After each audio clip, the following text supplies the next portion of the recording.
Wait! We're not cavemen! We have technology!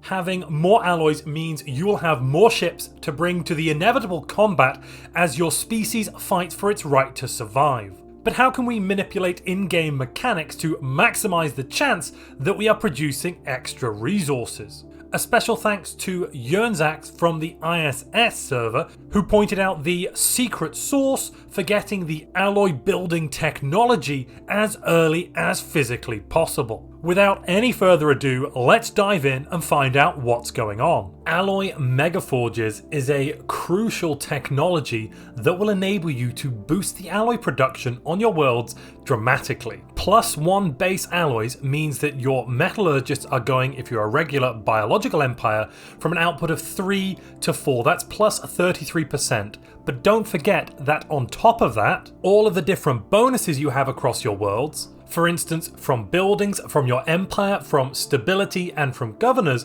will also affect that +1 alloys. In this case, a single worker is going from producing a base of 3 alloys, +1 to 4, and then ending up at a total of 6.67, which is a dramatic increase compared to having no bonuses and no extra base production. But how do we unlock alloy megaforges? How do we research holographic casts as fast as possible?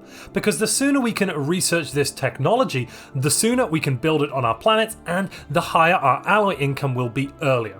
And if you know anything about Stellaris, you'll know that this is a game where snowballing is very, very critical to your success. A small advantage early on will turn into a massive advantage later on in the game. Something you may not know is that Stellaris actually does have a tech tree. If you want the link to it, I will place that down in the description below, and this is a fantastic tech tree set up by Turanar, and it is currently updated to version 3.2 of the game, but right now that is fine for our purposes. How does this tech tree work? Well, it's very similar to any tech tree from any other game like Civilization that you may have played before. In order to research a technology, in this case holographic casts, we must have researched the prerequisites. However, there is slightly more going on here because, as you may know, when you research a new technology in Stellaris, you are offered the choice of a number of technologies which are randomly drawn from all of the available technologies that you can research. And depending on your luck, you'll get different research options and different games. And if you're enjoying this video, please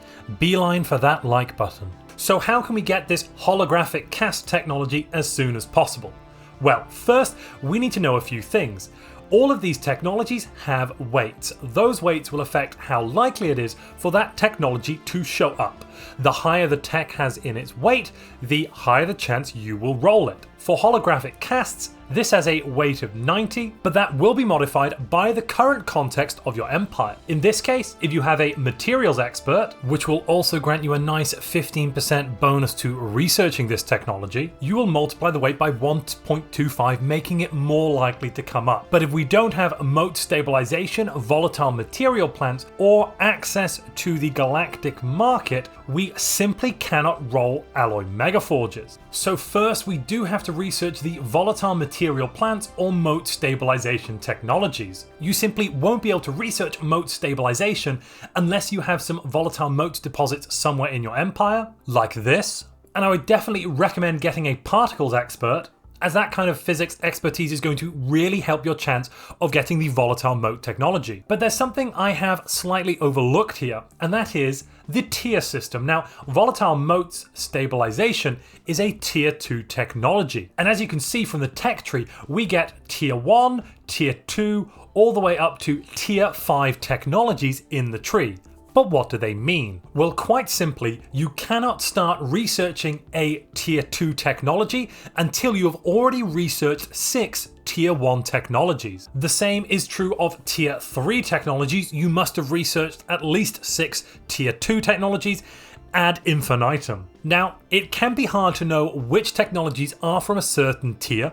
There are some good mods out there. The Tech Tiers mod by Stefan is a good mod. It will color code these technologies and let you know which tier they're from, and it is also client-side only, so you can use this mod in multiplayer games. However, if you don't want to do that, as a general rule of thumb, technologies which are costing up to 3,000 research are generally tier 1.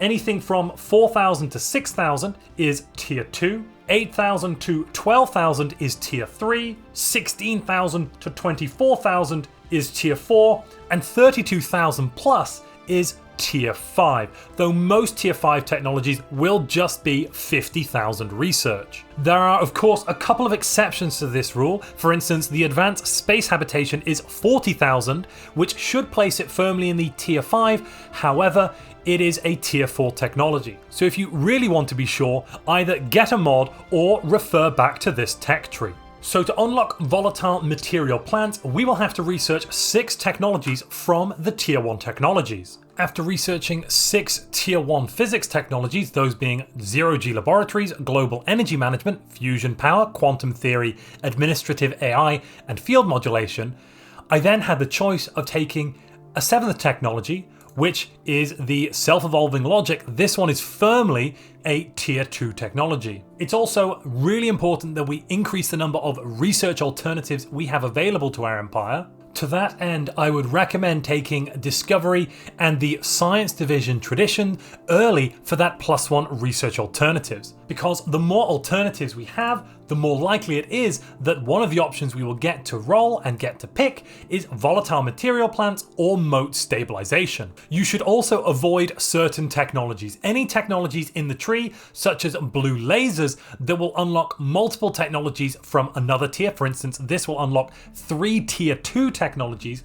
We simply don't want to touch at this point. Though in the case of administrative AI, I would actually recommend you do go for this so that you can unlock the self-evolving logic, which will give us +1 research alternatives, even though it does also allow us to roll the combat computers and advanced colony ship technologies. But what do you think about tech beelining? Let me know down in the comments below. And there's one more thing I should really mention about this traditions. Currently, if you split traditions, there is no additional cost to taking those traditions. Yes, that's right, I don't remember seeing it in any of the patch notes, but they have simply done away with the tech splitting costs.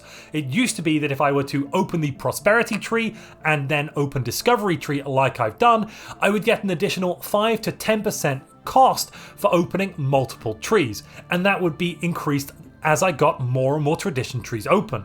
Now that is no longer the case, so feel free to pick and choose between different trees without necessarily completing them, as you won't get any additional cost to doing that. Finally, I have rolled the volatile material plants. It's around 2217. I did have to take improved deflectors, a tier 1 technology, before I actually managed to roll this. So this is the 9th physics technology I have researched, and my civilization is producing a nice comfortable 430 research in total. But that's only part of the story. As you'll notice, at this point I don't have any engineering technology being researched.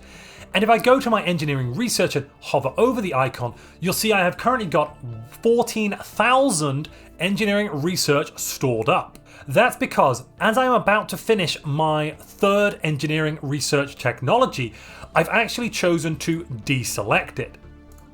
Whilst it's deselected, my research progress every month for engineering, instead of going towards a technology, is going to be stored in engineering research. If we let the month tick over here, you'll see exactly what I mean. There we are, we've now got 76 engineering research stored here, and we can keep doing this forever and ever and store up as much engineering research as we want. But why am I doing this? Why is it important? Well, as you might notice, holographic casts is actually a tier 1 technology. So in order to maximize the chance of getting this technology, we need to make sure we don't accidentally unlock any technologies from tier 2. And that means we actually want to stop our research in tier 1 technologies around the 3rd technology. That will give us 3 chances to roll holographic casts around 2215 to 2220 after we also unlock the volatile moats technology. and this will maximize the chance of it coming up, meaning you can get this technology as early as possible. A couple of technologies you really do want to stay away from in the engineering tree are powered exoskeletons, as that one unlocks 2 more tier 1 technologies. And if you're enjoying this video and other videos on this channel, you can help to support this channel by either becoming a channel member, supporting this channel through Patreon, or purchasing something on the Humble Bundle store. Links to all of these are down in the description below. So once we unlock our Volatile Material Plants technology, that's the Volatile Modes technology, we'll now have a chance of getting the alloy forge building tech. So we should now complete the technology we were researching long ago, around 10 years before. Due to all that stored up research, you're going to cruise through these extra technologies, and as you've stored up around 10 years research, that research is going to take you about 10 years to implement. So by 2228, you will actually be at the same place as if you had continued researching all the way through. And now, as you can see here, I have actually rolled holographic casts, and I can research this technology. It will only take a low time of 8 months. At this point, I'd also recommend you switch to something like militarized economy. That will give you a nice plus 25% output from alloy jobs. And by unlocking that building nice and early, I've actually managed to max out my alloys here by 2228. And here we are just after 2230, and I've spent that maximum alloy storage, and I pushed out a fleet of around 17k worth of destroyers. In this case, getting that technology early on has given me an additional 1.5 alloys per pop working the metallurgist job, and with 12 pops working the metallurgist job, that's basically another 20 alloys per month. Over a 10-year period, that's 2,500 alloys, which is equivalent to one of the fleets I have here. So by doing this early on, I've been able to increase my fleet power by 33%. And that really could be the difference between victory and defeat. Again, another big thanks to Jernsaxe, who pointed out to me the lovely trick of delaying your engineering research to almost guarantee you will get the alloy building technology very early. And if you'd like to know more about technocracies, tech rushing, and simply overwhelming your opponent with your superior intellect, click the video on screen now.